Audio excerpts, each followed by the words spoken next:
सुन रहे हैं रहस्यमयी कहानी शैतानी रस्में।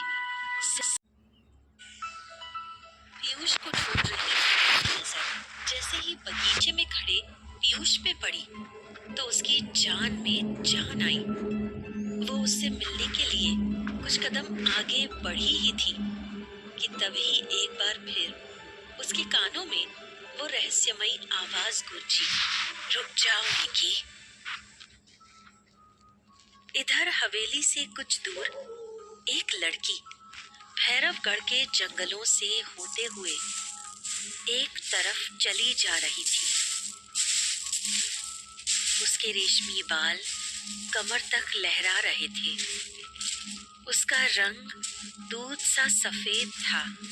लाल कपड़ों में वो किसी अप्सरा सी लग रही थी।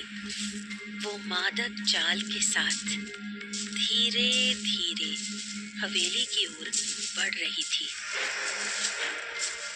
कुछ ही देर में वो भैरवगढ़ की हवेली के सामने खड़ी थी। उसने एक नजर पूरी हवेली पर डाली और फिर उसके चेहरे पे क्रोध और बेचैनी के मिले जुले भाव उभर आए। वो लड़की अपने मन में कुछ सोचती हुई खुद से बोली, सौदामिनी, बस कुछ दिन और, उसके बाद तुझे इस हवेली में घुसने से कोई नहीं रोक पाएगा। एक बार तू इस हवेली में घुस गई तब तू ही बनेगी इस हवेली की छोटी ना बड़ी महारानी। और ऐसे कहते हुए वो हंसने लगी।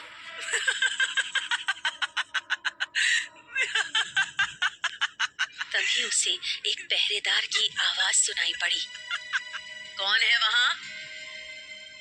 पहरेदार की आवाज सुनते ही सौदामिनी वहीं पास ही पेड़ के पीछे जाकर छिप गई। पहरेदार वहां आया और किसी को न देख वापस चला गया। इधर हवेली की छत पर रहस्यमयी आवाज सुनने के बाद से ही निकी वहां पर ठिठक कर खड़ी थी। उसने हिम्मत जुटाते हुए धीरे से पीछे मुड़कर देखा तो वहां कोई नहीं था। निकी बड़बड़ाई, ऐसी आवाज मैंने कुएं के अंदर भी सुनी थी।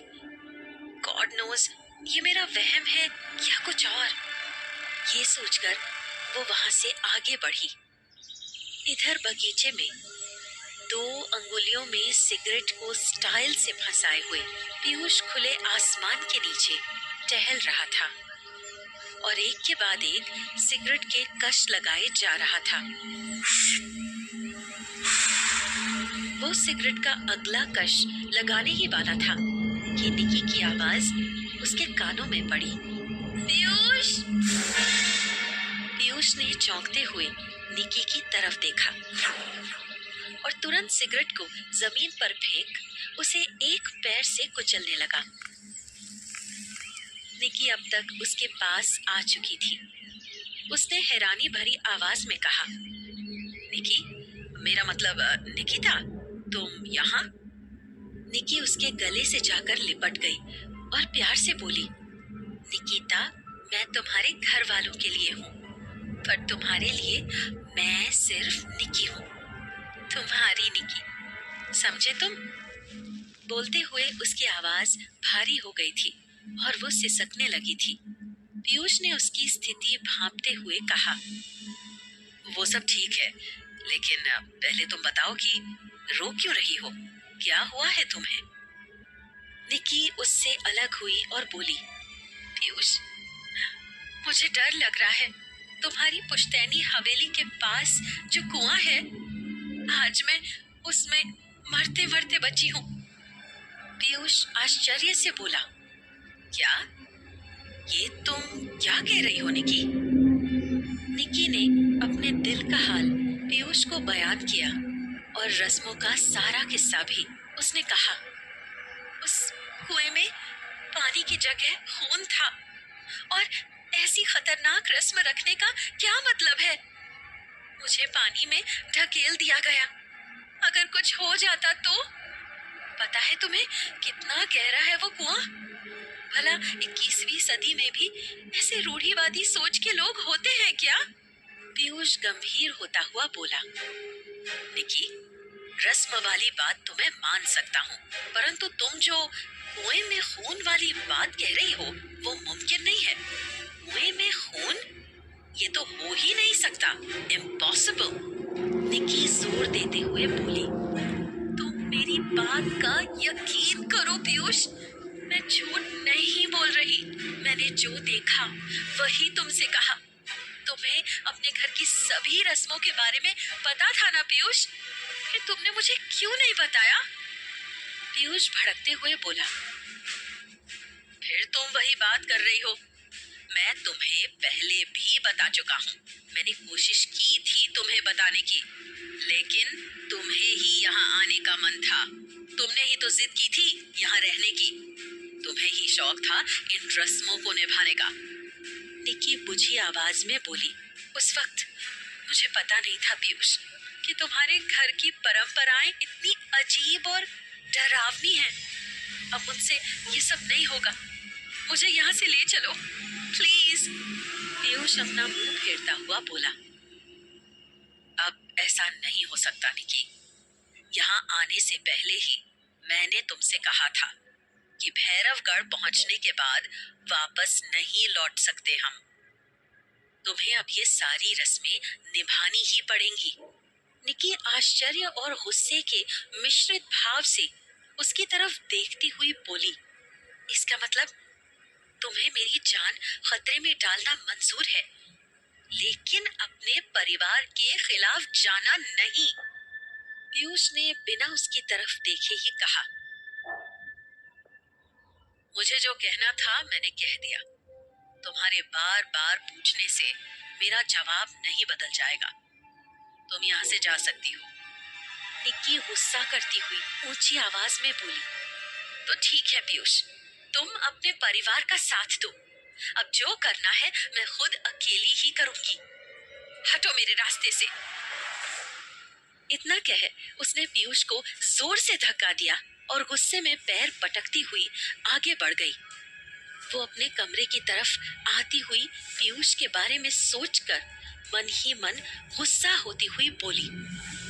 उसे तो कोई फर्क ही नहीं पड़ता कि मैं जीऊं या मरूं। पीयूष यहाँ आने के बाद से कितना बदल गया है। उसका व्यवहार, उसका प्यार, अपनापन, सब कुछ पराया पराया सा लगने लगा है। कुछ ही देर में वो अपने कमरे में आ चुकी थी। वो गुस्से में बिस्तर पर धड़ाम से आकर बैठ गई। उसे समझ नहीं आ रहा था कि क्या करे।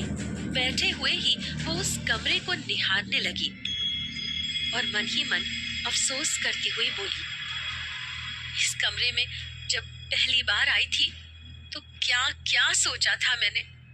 सोचा था मेरी शादी एक शाही परिवार में हुई है। मैं ठाट बाट से एक रानी की तरह रहूंगी, मजे करूंगी।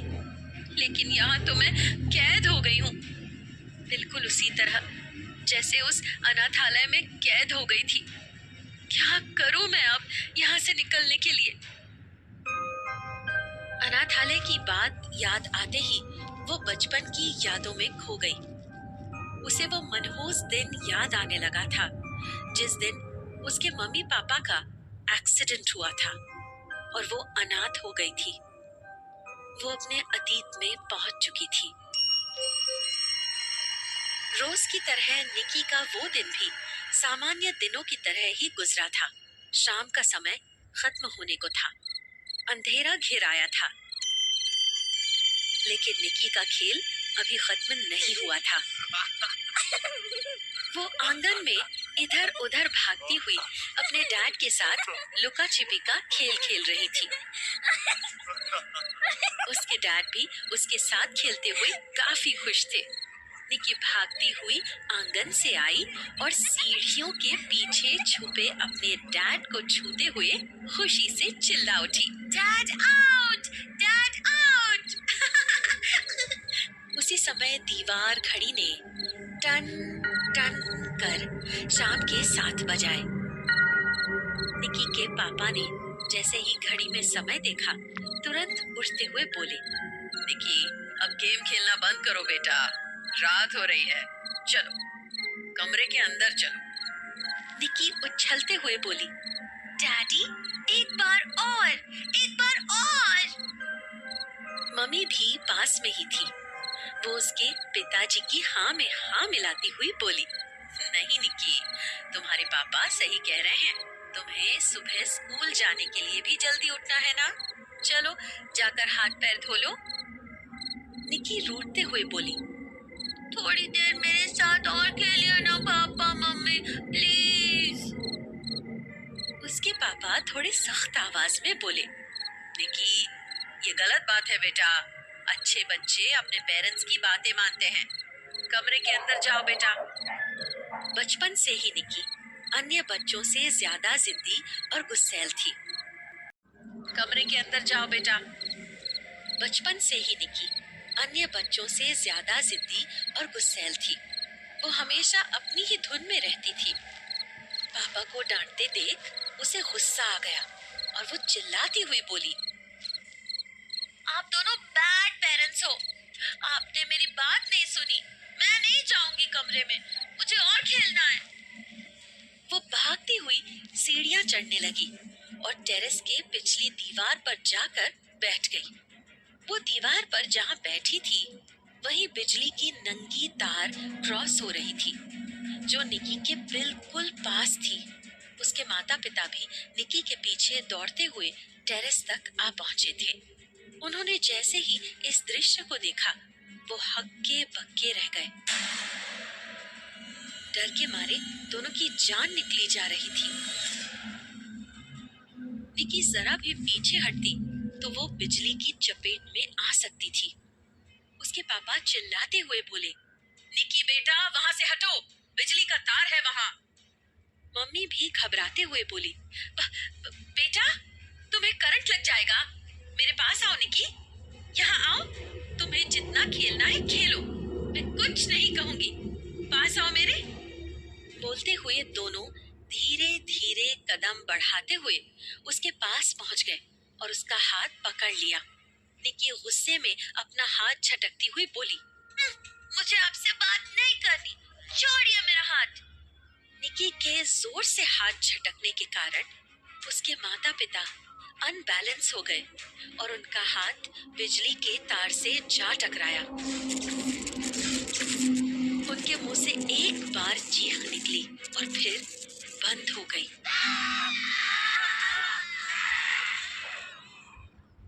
निकी ने जैसे ही अपने मम्मी पापा को करंट लगते देखा वो जोर से चिल्लाई, मम्मी, पापा।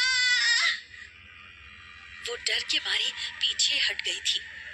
कुछ ही पलों में उसके मम्मी पापा का शरीर काला पड़ गया था, बिल्कुल कंकाल की तरह दिखने लगे। दोनों ही जमीन पर गिर पड़े। निकी ने जैसे ही अपने पेरेंट्स को गिरते देखा वो तुरंत उनसे लिपट गई और जोर जोर से उन्हें झकझोरने लगी। डैड, उठो डैड, मम्मी, मम्मी उठो। निकी की चीख सुनकर आस पड़ोस के लोग दौड़ते हुए उसकी छत पर आ गए थे। उसके पेरेंट्स को देखते ही एक पड़ोसी ने आश्चर्य से कहा, अरे ये तो गजब हो गया, कितना भयानक हुआ है ये। जब तक डॉक्टर्स वहां पहुंचे काफी देर हो चुकी थी। दोनों की मौत तो उसी समय हो चुकी थी। पड़ोसियों ने ही उसके पेरेंट्स के शव को जलाया। कुछ दिनों में अनाथालय वाले आए जिन्हें पड़ोसियों ने ही बुलाया था। निकी को अनाथ आश्रम वालों के हवाले कर दिया गया, पर निकी जाने को तैयार नहीं थी। अनाथालय से आए एक अफसर ने समझाते हुए कहा, हमारे साथ चलो बेटा, वहाँ तुम्हें तुम्हारे जैसे बहुत से दोस्त मिलेंगे।